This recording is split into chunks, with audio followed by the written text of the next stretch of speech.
છેલ્લા 2 દિવસથી રાજ્યમાં પવનનું જોર વધ્યું છે। કેટલાક વિસ્તારોમાં તો 30થી લઈને 45 કિલોમીટર પ્રતિ કલાકની ઝડપથી પવન ફૂંકાઈ રહ્યો છે।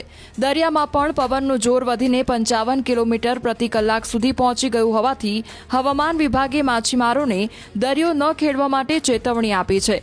અચાનક જ ઠંડા પવનની સ્પીડ વધવાના કારણે તાપમાન પણ ગગડ્યું છે।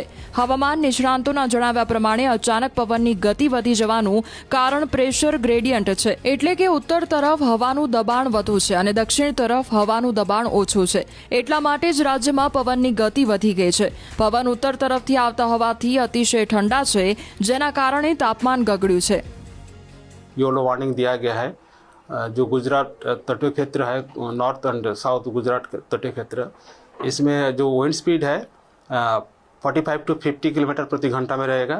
तेज़ हवा चलेगी और गास्टिंग रहेगा 55 किलोमीटर प्रति घंटा में रहेगा। इसलिए मछुआरे भाई को थोड़ा समुद्र में जाने के लिए मना किया गया है। एक प्रेशर ग्रेडियंट बना हुआ है, कल भी था, आज भी प्रेशर ग्रेडियंट बढ़ा हुआ है। इसके लिए विंड स्पीड बहुत ज़्यादा है समुद्र में। और जो टेम्परेचर ये डाउन हुआ है, हम कल भी बोले थे, जो northerly wind, northerly to northerly north easterly wind अभी यहाँ से पास कर रहा है, इसके लिए टेम्परेचर डाउन हुआ है। હવામાન વિભાગના અનુમાન પ્રમાણે 24 કલાક બાદ રાજ્યમાં ફરી તાપમાનમાં ઉત્તરોત્તર વધારો નોંધાશે।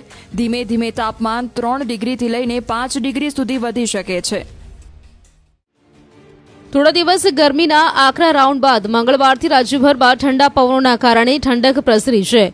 30 કિલોમીટરથી વધુની ઝડપથી ફૂંકાતા ઠંડા પવનોના કારણે તાપમાન એકાએક ગગડી ગયું।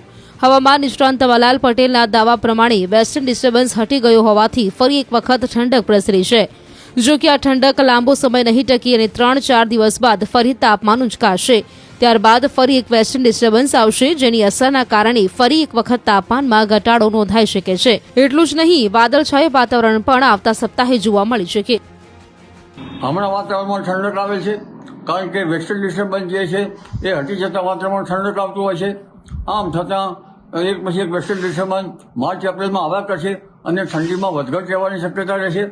તારીખ 8 થી 14માં એક બીજું વેસ્ટર્ન ડિસ્ટર્બન્સ આવશે, જે દ્વારા પણ દક્ષિણવર્તી છે, એટલે તારીખ 8 થી 13 કે 14 કે 17 સુધીમાં ગુજરાતમાં અને લગભગ ઉત્તર પશ્ચિમ ભારતમાં વાદળોનો સમૂહ આવન કરશે અને વાદળો આવશે, અરબ સાગરનો ભેજ પણ આવશે અને અરબી સમુદ્રમાં તારીખ 13-14માં એક સર્ક્યુલેશન બનશે। એટલે હવે ધીરે ધીરે માર્ચ માસમાં પણ લગભગ એક પછી એક વેસ્ટર્ન ડિસ્ટર્બન્સ આવશે। પણ ગરમી અંગે જોવા જઈએ તો તારીખ 7-8 માર્ચથી ગરમી વધશે, જેમાં ઉત્તર ગુજરાતના ભાગોમાં મહત્તમ તાપમાન લગભગ 17 થી 8 ડિગ્રી સેલ્સિયસ જેવું થવાની શક્યતા રહેશે। કચ્છના ભાગમાં 4 ડિગ્રી સેલ્સિયસ જેવું થવાની શક્યતા રહેશે અને દક્ષિણ ગુજરાતના ભાગમાં લગભગ 41-42 ડિગ્રી સેલ્સિયસ જેવું થવાની શક્યતા રહેશે। મધ્ય ગુજરાતના વડોદરા વગેરે ભાગોમાં 40-41 ડિગ્રી સેલ્સિયસ જેવું થવાની શક્યતા રહેશે। ત્યારબાદ આ વેસ્ટર્ન ડિસ્ટર્બન્સ હટતા ફરી પાછો ગરમીમાંથી ઘટાડો થશે। એપ્રિલ માસમાં પણ આવું રહેશે। એપ્રિલ માસમાં પણ એક પછી એક વેસ્ટર્ન ડિસ્ટર્બન્સ આવશે, એટલે આ વખતે કાળઝાળ ગરમી પડવાની શક્યતા હોવા છતાં વચ્ચે ગરમીમાં વધઘટ પણ થતી રહેશે।